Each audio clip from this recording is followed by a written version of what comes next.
Letter કાર્ડના મુદ્દાને લઈને અમરેલીના અરવિંદ રાણપરિયાએ આપી પ્રતિક્રિયા। આવતીકાલે સવારે કૌશિકભાઈના ગામ દેવરાજિયા જઈને બંગડી પહેરવાના કાર્યક્રમ સાથે વિરોધ પ્રદર્શન થશે। મોટી સંખ્યામાં કાર્યક્રમમાં લોકોએ હાજરી આપવી એવું અશોકભાઈએ જણાવ્યું। બ્યુરો રિપોર્ટ ટીનુભાઈ લલિયા, નમો ગુજરાત ન્યૂઝ, અમરેલી। અમરેલીની જનતાને અરવિંદ રાણપરિયાના ઘણા દિવસોથી અમરેલીમાં એક લેટર કાંડ બાબતનો મુદ્દો ગયેલો છે। તેમાં એક પાયલ ગોટી નામની દીકરીની અડધી રાત્રે ધરપકડ કરવામાં આવે છે, જે ગેરવ્યાજબી ગેરબંધારણીય છે। તેમ છતાં પણ પોલીસે પોતાના નેતાને રાજી રાખવા માટે, એટલે કે કૌશિક વેકરિયાને રાજી રાખવા માટે જે કામ કરેલું છે તે અતિ નિંદનીય છે। અને એ અનુસંધાને આવતીકાલ તારીખ 16/1/2025ના રોજ દેવરાજિયા મુકામે અમોએ એક બંગડી પેરામણી મનોરથ કાર્યક્રમનું આયોજન કરેલ છે। તો અમરેલી અને ગુજરાતની સર્વ જ્ઞાતિજનોને મારી નમ્ર અરજ છે કે આ કાર્યક્રમમાં પધારે અને દૂધનું દૂધ અને પાણીનું પાણી કરવા માટે આપના સહકારની જરૂર છે। આપ સર્વ પધારશો।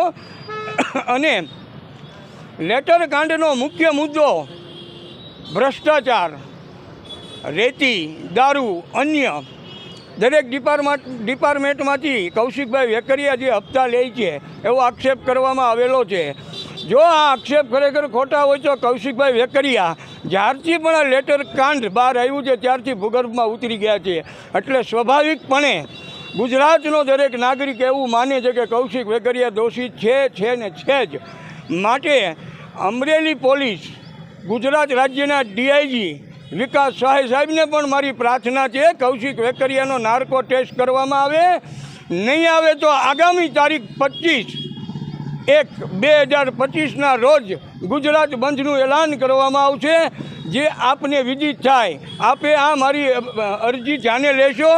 અને આવતીકાલના કાર્યક્રમ માટે અમે સીએમ ગુજરાત રાજ્ય, ડીઆઈજી ગુજરાત રાજ્ય, કલેક્ટર શ્રી અમરેલી એસપી સાહેબની પણ મંજૂરી માટે લેટરો લખેલા છે, પણ આજ દિવસ સુધી કોઈ રિસ્પોન્સ મળેલ નથી।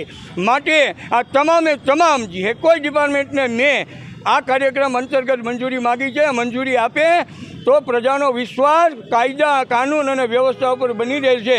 નહીંતર આખા ગુજરાતની જનતા એવું વિચારશે કે એક જનપ્રતિનિધિ, જનતાના મતથી ચૂંટાયેલા પ્રતિનિધિના આંગળીના ટેરવે આ ગુજરાત રાજ્યને કાયદો અર્થવ્યવસ્થા ચાલી રહી છે।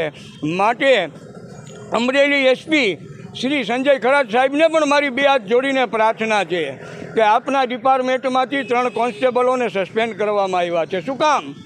જ્યારે પાયલ ગોટી એક ચીઠીની ચાકર છે, એની માટે સમાજ આખો જો એને નિર્દોષ સાબિત કરવા માટે ભેગો થતો હોય તો આપે સસ્પેન્ડ કરેલા 3 પોલીસ કોન્સ્ટેબલો માટે પણ થશે।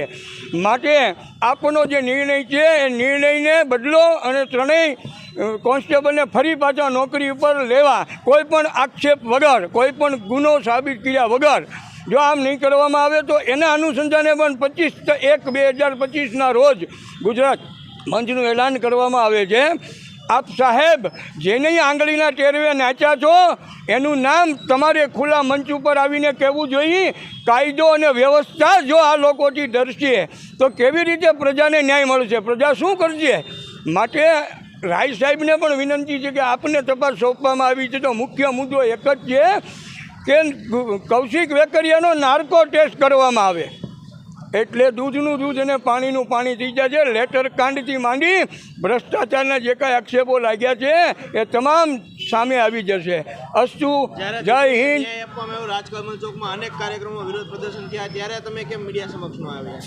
ના, ત્યારે મને એવું લાગતું હતું કે દરેક સમાજ, ખાસ કરીને પાટીદાર સમાજ, ત્યારે સમર્થનમાં જોડાણા હતા તમે? ના, કારણ નહીં જોડાવાનું કારણ મને ખબર જ હતી કે આ જે અમારો સમાજ, પાટીદાર સમાજ, એ ફક્ત ને ફક્ત નામ મેળવવા માટે થઈને ભેગો થાય છે। ખરેખર દીકરીને ન્યાય અપાયો નથી। દીકરીને તો શ્રી સરકારે કાયદેસરના જામીન આપ્યા છે, કોઈ પ્રકારે નિર્દોષ છોડવામાં નથી આવી। ટ્રાયલ દરમિયાન જ નિર્દોષ છૂટશે।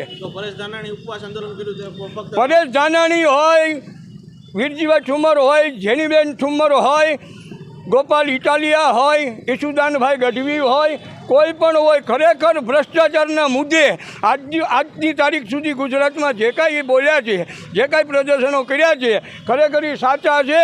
તો આવતીકાલ 16/1/2025ના રોજ દેવરાજ્યા મુકામે આ તમામ હસ્તીઓ હાજર હશે.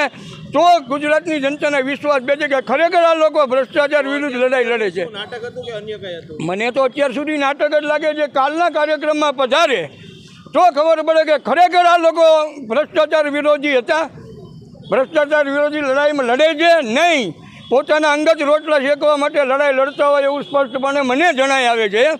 આવતીકાલના કાર્યક્રમમાં જો તમામ નેતાગણ હાજર રહેશે તો ગુજરાતની જનતા એને ફૂલડે વધાવશે આવનારા સમયમાં. અને કાલે જો કૌશિકભાઈ વેકરી આપની સમક્ષ હાજર નહીં થાય તો આપની આગળની કાર્યવાહી શું હશે? 9 વાગ્યાથી સાંજે 5 વાગ્યા સુધી શાંતિથી અમે એના નિવાસસ્થાને બેસવાના છીએ. કૌશિકભાઈ વેકરિયા બંગડી પહેરવા આવે તો ઠીક છે, ન આવે તો ઠીક છે, છેલ્લે બંગડીઓ એના નિવાસસ્થાને મૂકી અને શાંતિથી અમે અમારા ઘરે જતા રહીશું.